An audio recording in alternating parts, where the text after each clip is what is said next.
రాజకీయాల్లోకి చిరంజీవి రీఎంట్రీ. ఇది ఇప్పటి మాట కాదు. కానీ ప్రతిసారి కొత్త కోణంలో తెరపైకి వస్తోంది ఈ టాపిక్. పవన్ ఢిల్లీ టూర్తో రాజకీయాల్లో మళ్లీ కొత్త చర్చ జరుగుతోంది.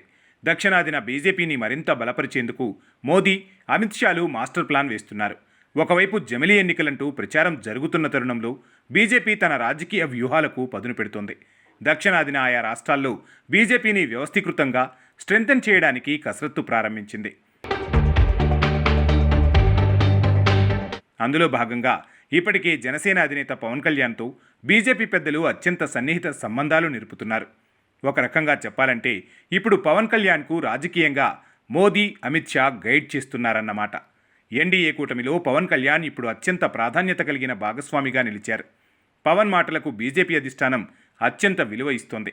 మొన్నటి ఆంధ్రప్రదేశ్ సార్వత్రిక ఎన్నికల్లో కూటమిగా ఏర్పడడానికి, అలాగే కూటమి అధికారంలోకి రావడానికి పవన్ కళ్యాణే కారణమని ఆంధ్రప్రదేశ్ రాజకీయ వర్గాలతో పాటు కూటమి భావన కూడా.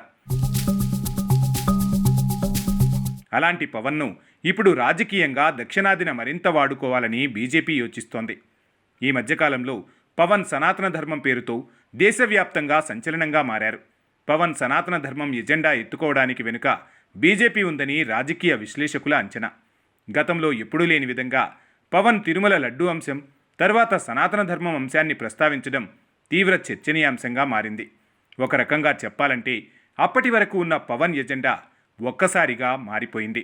బీజేపీ మూల సిద్ధాంతాన్ని పవన్ ఎత్తుకోవడంతో బీజేపీ పవన్ ఒకటే అనే సందేహం అందరిలోనూ కలిగింది. ఆంధ్రప్రదేశ్ రాజకీయాలకు సంబంధించి ఎప్పటికప్పుడు మోదీ, అమిత్ షా సమాచారాన్ని తీసుకుంటున్నారు. అంతేకాదు, అవసరాన్ని బట్టి పవన్ని పిలిపించుకొని మరీ మాట్లాడుతున్నారు బీజేపీ కీలక నేతలు. ఇదే క్రమంలో అమిత్ షాతో పవన్ భేటీ చాలా ఆసక్తిగా మారింది.